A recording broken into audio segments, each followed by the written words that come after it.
Hello ಎಲ್ರಿಗೂ ನಮಸ್ಕಾರ. ಎಲ್ಲರೂ ಹೇಗಿದ್ದೀರಾ? ಎಲ್ಲರೂ ಚೆನ್ನಾಗಿದ್ದೀರಾ ಅಂತ ಅಂದ್ಕೊಂಡಿದ್ದೀನಿ. ಇವತ್ತಿನ ವ್ಲಾಗ್ನ ನಾನು ಬೆಳಗ್ಗಿಂದ ಸ್ಟಾರ್ಟ್ ಮಾಡ್ಕೊಂಡಿದ್ದೀನಿ. ಹಾಗೆ ಬೆಳಗ್ಗೆ ಎದ್ಬಿಟ್ಟು ಸ್ವಲ್ಪ ಚಕ್ಕೆ ಮತ್ತು ಹಾಗೆ ಲವಂಗನ ಹಾಕ್ಕೊಂಡ್ಬಿಟ್ಟು ಒಂದು ಡಿಟಾಕ್ಸ್ ಡ್ರಿಂಕ್ನ ಮಾಡ್ಕೊಂಡಿದ್ದೀನಿ. ಹಾಗೆ ಬೆಳಗ್ಗೆ ಬ್ರೇಕ್ಫಾಸ್ಟ್ಗೆ ಅಂತಂದು ನಾನು ಹಿಂದಿನ ದಿನವೇ ಕಾಳುಗಳನ್ನೆಲ್ಲ ನೆನೆಸಿಟ್ಟಿದ್ದೆ. ಇಲ್ಲಿ ಸಿರಿಧಾನ್ಯ ಮತ್ತು ಕಾಳುಗಳು ಯಾವುದೆಲ್ಲ ಕಾಳಿದೆ ಮನೆಯಲ್ಲಿ, ಸೊ ಎಲ್ಲ ಕಾಳುಗಳನ್ನು ಹಾಕಿಬಿಟ್ಟು ನಾನು ದೋಸೆನ ಮಾಡ್ಕೊಳ್ಳೋದಕ್ಕೆ ಅಂತಂದು ಈಗ ರುಬ್ಕೊಳ್ಳೋದಕ್ಕೆ ಅಂತ ಹಾಕ್ಕೊತಾ ಇದ್ದೀನಿ. ನಾನು ಈ ರೆಸಿಪಿನ ಆಲ್ರೆಡಿ ನನ್ನ ಯೂಟ್ಯೂಬ್ ಚಾನಲಲ್ಲಿ ಅಪ್ಲೋಡ್ ಮಾಡಿದ್ದೀನಿ. ಯಾರಿಗಾದ್ರೂ ಬೇಕು ಅಂದರೆ ಹೋಗಿ ಚೆಕ್ ಮಾಡ್ಬೋದು. ಹಾಗೆ ಇದಕ್ಕೆ ನಾನು ಸೋರೆಕಾಯಿನ ಕೂಡ ಕಟ್ ಮಾಡಿ ಹಾಕ್ಕೊಂಡು ಮಿಕ್ಸಿ ಮಾಡ್ಕೊತೀನಿ. ಸೊ ತುಂಬಾ ಒಳ್ಳೆ ಹೈ ಪ್ರೋಟೀನು ಮತ್ತು ಫೈಬರ್ ಇರುವಂತಹ ದೋಸೆ ಅಂತಲೇ ಹೇಳ್ಬೋದು. 1 ಅಥವಾ 2 ದೋಸೆ ತಿಂದರೆ ಸಾಕು, ಹೊಟ್ಟೆ ತುಂಬುತ್ತೆ. ಅಷ್ಟು ಚೆನ್ನಾಗಿರುತ್ತೆ ದೋಸೆ ಕೂಡ. ಮನೆಯಲ್ಲಿ ಮಕ್ಕಳು ಕೂಡ ತುಂಬ ಇಷ್ಟಪಟ್ಟು ತಿಂತಾರೆ. ಹಿಟ್ಟನ್ನು ಚೆನ್ನಾಗಿ ರುಬ್ಕೊಂಡು ಸ್ವಲ್ಪ ಗಟ್ಟಿಯಾಗಿ ರುಬ್ಕೊಂಡಿದ್ದೀನಿ. ತುಂಬ ತೆಳ್ಳಗೆ ದೋಸೆ ಹಿಟ್ಟನ್ನು ತುಂಬ ತೆಳ್ಳಗೆ ಮಾಡಿಕೊಂಡ್ರೆ ಅಷ್ಟು ಚೆನ್ನಾಗಿ ಬರಲ್ಲ. ಈ ದೋಸೆ ಹರಿದೋಗ್ಬಿಡುತ್ತೆ ಬೇಗ. ಹಾಗಾಗಿ ಸ್ವಲ್ಪ ಗಟ್ಟಿಯಾಗಿ ಮಾಡ್ಕೊಂಡಿದ್ದೀನಿ ಹಿಟ್ಟನ್ನು ನಾನಿಲ್ಲಿ. ಹಾಗೆ ಇದಕ್ಕೆ ಯಾವುದೇ ರೀತಿ ಸೋಡಾ ಪುಡಿಯೂ ಕೂಡ ಬೇಕಾಗಿಲ್ಲ.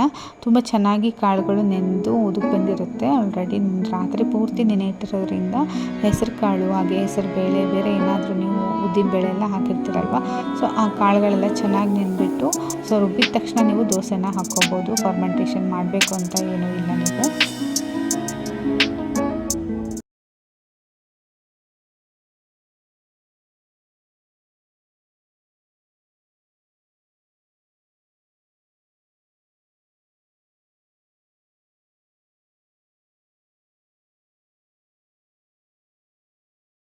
ಹಾಗೆ ಇಲ್ಲಿ ದೋಸೆನೂ ಕೂಡ ರೆಡಿ ಮಾಡಿ ಇಟ್ಕೊಂಡಿದ್ದೀನಿ. ನನ್ನ ಮಗಳಿಗೆ ಬಾಕ್ಸ್ಗೆ ಕೂಡ ಇಲ್ಲಿ ಪ್ಯಾಕ್ ಮಾಡಿ ಹಾಕ್ತಾಯಿದ್ದೀನಿ. ಅದ್ರ ಜೊತೆಗೆ ಹಾಗೆ ಶೇಂಗಾ ಚಟ್ನಿ ಪುಡಿ ಇತ್ತು, ಸೊ ಅದ್ರ ಜೊತೆಗೆ ಚೆನ್ನಾಗಿರುತ್ತೆ ಅಂತಂದು ನಾನು ಶೇಂಗಾ ಚಟ್ನಿ ಪುಡಿನ ಪ್ಯಾಕ್ ಮಾಡ್ತಾಯಿದ್ದೀನಿ. ಇವತ್ತು ಸ್ನ್ಯಾಕ್ಸ್ಗೆ ಅಂತಂದು ದ್ರಾಕ್ಷಿ ಇತ್ತು, ಸೊ ದ್ರಾಕ್ಷಿನ ಕೂಡ ಹಾಕಿ ನಾನು ಪ್ಯಾಕ್ ಮಾಡಿಕೊಡ್ತಾಯಿದ್ದೀನಿ. ಹಾಗೆ ನನ್ನ ಮಗಳನ್ನ ರೆಡಿ ಮಾಡಿ ಸ್ಕೂಲಿಗೆ ಕಳಿಸಿ ಅದಾದಮೇಲೆ ನಾನಿಲ್ಲಿ ಕೆಲವೊಂದು ಚಟ್ನಿ ಪುಡಿಗಳನ್ನ ಮಾಡಿಟ್ಕೊತಾ ಇದ್ದೀನಿ. ಶೇಂಗಾ ಚಟ್ನಿ ಆಲ್ರೆಡಿ ಮಾಡಿಟ್ಟಿದ್ದೆ. ಅದ್ರ ಜೊತೆಗೆ ಸ್ವಲ್ಪ ಕರಿಬೇವಿನ ಚಟ್ನಿ ಮತ್ತು ಅಗಸೆ ಬೀಜದ ಪುಡಿ ಚಟ್ನಿನ ಮಾಡೋಣ ಅಂತ ಅಂದ್ಕೊಂಡಿದ್ದೀನಿ. ಅಗಸೆ ಅಂತಂದರೆ ಇಲ್ಲಿ ಫ್ಲ್ಯಾಕ್ಸ್ ಸೀಡ್ಸ್ ಅಂತ ಹೇಳ್ತಾರಲ್ವ, ಅದಕ್ಕೆ ಅಗಸೆ ಅಂತಲೂ ಕರೀತಾರೆ.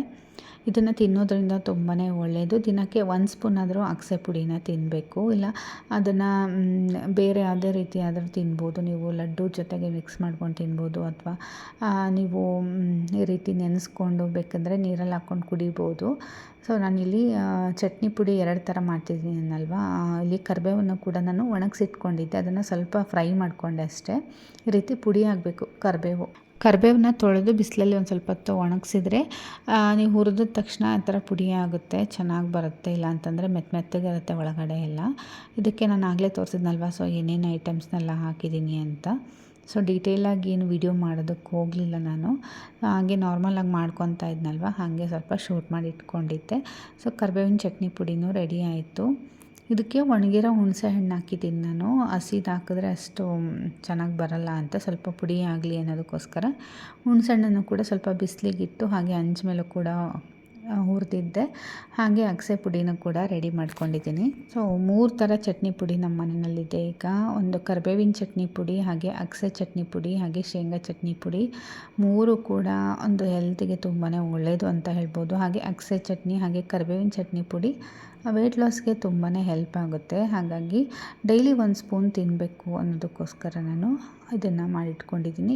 ಈಗ ಮಲ್ಟಿಗ್ರೇನ್ ಮಿಲೆಟ್ಸ್ ಸೋರೆಕಾಯಿ ದೋಸೆ ಮಾಡಿ ಇಟ್ಕೊಂಡಿದ್ದೀನಲ್ವ, ಸೊ ಅದ್ರ ಜೊತೆಗೆ ನಾನು ಎಲ್ಲ ಚಟ್ನಿ ಪುಡಿನೂ ಕೂಡ 1 ಸ್ಪೂನು ಸರ್ವ್ ಮಾಡ್ಕೊತಾ ಇದ್ದೀನಿ. ಹಾಗೆ ಅದಕ್ಕೆ ಜೊತೆಗೆ ನಾನು ಮೊಸರನ್ನ ತೊಗೊಂಡಿದ್ದೀನಿ. ಮೊಸರು ಕೂಡ ಒಂದು ಪ್ರೋಟೀನ್ ಅಂತಲೇ ಹೇಳ್ಬೋದು. ಹಾಗಾಗಿ ಅದನ್ನು ಕೂಡ ತೊಗೊಂಡಿದ್ದೀನಿ. ನಾನು ನನ್ನ ಮಗ ಇಬ್ಬರು ಕೂಡ ಬ್ರೇಕ್ಫಾಸ್ಟ್ ಮಾಡಿಕೊಂಡು ಹಾಗೆ ಸ್ವಲ್ಪ ಹೊರಗಡೆ ಕೆಲಸ ಇದೆ ಅಂತಂದು ಹೋಗಿದ್ವಿ. ಹಾಗೆ ರಿಟರ್ನ್ ಬರ್ತಾ ನನ್ನ ಹಸ್ಬೆಂಡೇ ಮನೆಗೆ ಡ್ರಾಪ್ ಮಾಡಿದ್ರು. ಸೊ ಒಂದು ಸ್ವಲ್ಪ ಹೊರಗಡೆ ಇಂಪಾರ್ಟೆಂಟ್ ಕೆಲಸ ಇತ್ತು ಅಂತಂದು ಹೋಗಿದ್ವಿ. ಹಾಗೆ ಹಸ್ಬೆಂಡ್ ಕೂಡ ಅಲ್ಲೇ ಬಂದಿದ್ದರು. ನಾನು ಪಾಪು ಆಟೋ ಮಾಡ್ಕೊಂಡು ಹೋಗಿದ್ವಿ. ಸೊ ಅವ್ರು ಅಲ್ಲಿಗೆ ಆಫೀಸಿಂದ ಡೈರೆಕ್ಟಾಗಿ ಬಂದಿದ್ದರು. ಸೊ ಇವಾಗ ಮನೆಗೆ ಹೋಗ್ತಾ ಇದ್ದೀವಿ. ಹಾಗೆ ಖುಷಿಲ್ನ ಕೂಡ ಇನ್ಮೇಲೆ ಸ್ಕೂಲಿಗೆ ಕಳಿಸ್ಬೇಕು. ಸೊ ಇನ್ನೇನು ಅವನಿಗೆ 3 ಇಯರ್ಸ್ ಆಲ್ರೆಡಿ ಆಗೋಗಿದೆ. ಸೊ ಇನ್ಮೇಲೆ ಸ್ಕೂಲಿಗೆ ಕಳಿಸೋಣ ಅಂತಂದು ಡಿಸೈಡ್ ಮಾಡಿದ್ದೀವಿ. ಎಲ್ಲರೂ ಕೇಳ್ತಾಯಿದ್ರು, ಇನ್ನೂ ಸ್ಕೂಲ್ಗೆ ಹಾಕಿಲ್ವಾ ಅಂತ. ಇಲ್ಲಿ ಅಕ್ಕಪಕ್ಕದವ್ರಾಗಿರಲಿ, ನಮಗೆ ಗೊತ್ತಿರೋರಾಗಿರಲಿ, ಎಲ್ಲರೂ ಕೂಡ ಕೇಳ್ತಾನೆ ಇದ್ದರು.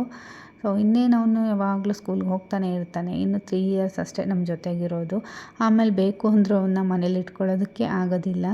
ಅರ್ಜೆಂಟಾಗಿ ಸ್ಕೂಲಿಗೆ ಹಾಕೋ ಅಂಥ ಅರ್ಜೆಂಟು ಏನೂ ಇಲ್ಲ. ಸೊ ನೋಡ್ಕೊಳ್ಬೋದು, ಆರಾಮಾಗಿ ನೋಡ್ಕೊಂಡಿದ್ದೀನಿ 3 ಇಯರ್ಸು.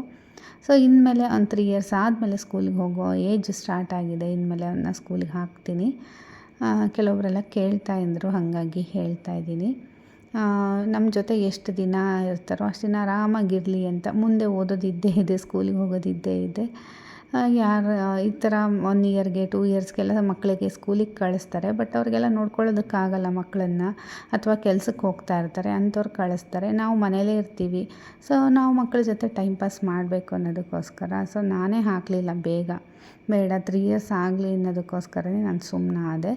ಅಂದರೆ ಅವನಿಗೂ ನಮ್ಮ ಜೊತೆ ಸ್ವಲ್ಪ ದಿನ ಇರಲಿ, ಇನ್ಮೇಲೆ ಅವನು ಸ್ಕೂಲ್ಗೆ ಹೋಗೋದು ಇದ್ದೇ ಇದೆ ಅಲ್ವಾ. ಹಾಗಾಗಿ ಮನೆಯಲ್ಲಿ ಹಕ್ಕಿ ಬಂದುಬಿಟ್ಟಿತ್ತು, ಚಿಕ್ಕದು ಪುಟಾಣಿ ಹಕ್ಕಿ, ಅದೇನೋ ಅಂತಾರೆ ನಮ್ಮ ಮನೆಯವ್ರೇನೋ ಹೇಳಿದ್ರು, ಅದರ ಹೆಸರು ನಂಗೆ ಗೊತ್ತಿಲ್ಲ.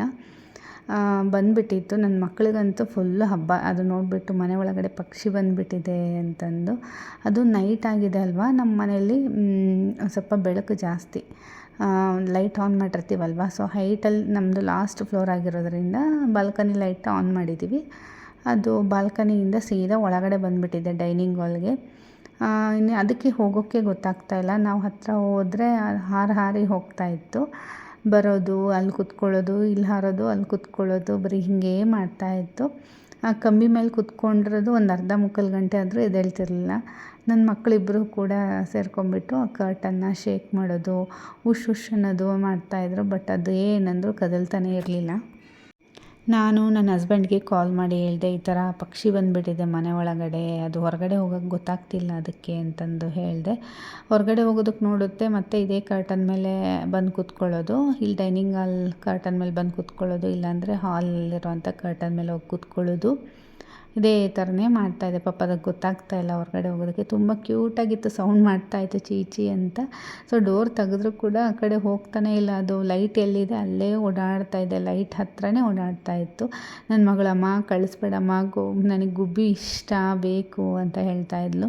ಅದು ಹಂಗೆಲ್ಲ ಇಟ್ಕೊಳ್ಳೋದಲ್ಲ, ಅದು ಹೊರಗಡೆ ಹಾರಾಡೋದು, ಅದನ್ನು ಇಟ್ಕೋಬಾರ್ದು ಅಂತಂದು ಹೇಳ್ತಾ ಇದ್ದೆ. ಅದು ನಮ್ಮ ಮದುವೆ ಫೋಟೋದ ಮೇಲೆ ಹೋಗಿ ಕೂತ್ಕೊಂಡ್ಬಿಟ್ಟಿದ್ದು. ನನ್ನ ಮಗಳು ನಗ್ತಾ ಇದ್ದಾಳೆ, ಗುಬ್ಬಿ ಫೋಟೋ ಮೇಲೆ ಕಕ್ಕ ಮಾಡಿ ಹೋಗ್ಬಿಡುತ್ತೆ ನೋಡು ಅಂತಂದು ಹೇಳ್ತಾಯಿದ್ಲು. ಹಿಡ್ಕೊಡು ಅಂತ ಹೇಳ್ತಾಯಿದ್ಲು. ಬಟ್ ಅದು ಹತ್ತಿರ ಹೋಗೋದಕ್ಕೆ ಹಾರೋಗೋದು ಆ ಥರ ಆಗ್ತಾಯಿತ್ತು. ಒಂದು ಹತ್ರ ಕುತ್ಕೊಳ್ಳಿ ಬಿಡು, ಜಾಸ್ತಿ ಡಿಸ್ಟರ್ಬ್ ಮಾಡೋದು ಬೇಡ ಅಂತಂದು ಸುಮ್ಮನೆ ಹಾಗೆ ಅಲ್ಲೇ ಬಿಟ್ಬಿಟ್ಟಿದ್ವಿ. ಅದಾದಮೇಲೆ ನನ್ನ ಮಕ್ಕಳು ಕಾಟಕ್ಕೆ ಅದು ಸೀದಾ ಹೋಗಿಬಿಟ್ಟು ಈ ಥರ ಲೈಟಿನ ತುದಿಗಿರುತ್ತಲ್ವ, ಇಲ್ಲೋ ಕುತ್ಕೊಂಡ್ಬಿಡ್ತು. ಅಂತಂದರೆ ಅಲ್ಲಿ ಟಿ ವಿ ಯೂನಿಟ್ ಹತ್ರ ಹೋದರೆ ಅಲ್ಲಿಂದನೂ ಹತ್ತಿ ಸೌಂಡ್ ಮಾಡ್ತಾಯಿದ್ರು. ಈ ಕರ್ಟನ್ ಹತ್ರ ಕುತ್ಕೊಂಡ್ಬಿಟ್ರೆ ಅದು ಕರ್ಟನ್ ಅಲ್ಲಾಡಿಸಿ ಅದಕ್ಕೆ ಇದು ಮಾಡ್ತಾಯಿದ್ರ, ಅದು ಹೋಗ್ಬಿಟ್ಟು ಸೀದಾ ಈ ಥರ ಲೈಟ್ ಹಾಕಿರ್ತೀವಲ್ವ ಆ ವಯರ್ ಮೇಲೆ ಹೋಗಿ ಕುತ್ಕೊಂಡ್ಬಿಡ್ತು. ನನ್ನ ಹಸ್ಬೆಂಡ್ ಬರೋ ತನಕನೂ ಅಲ್ಲೇ ಕುತ್ಕೊಂಡಿತ್ತದು. ಸೊ ಅದಾದಮೇಲೆ ನನ್ನ ಹಸ್ಬೆಂಡ್ ಬಂದಮೇಲೆ ಏನೇನೋ ಮಾಡಿ ಹೊರಗಡೆ ಕಳಿಸಿದ್ವಿ. ಸೊ ಇವತ್ತಿನ ವಿಡಿಯೋ ನಿಮಗೇನಾದರೂ ಇಷ್ಟ ಆಗಿದ್ರೆ ಲೈಕ್, ಶೇರ್, ಕಮೆಂಟ್ ಮಾಡಿ. ಹಾಗೆ ನಮ್ಮ ಚಾನಲ್ನ ಇನ್ನೂ ಯಾರೆಲ್ಲ ಸಬ್ಸ್ಕ್ರೈಬ್ ಮಾಡ್ಕೊಂಡು ಸಬ್ಸ್ಕ್ರೈಬ್ ಮಾಡಿಕೊಡಿ. Thank you.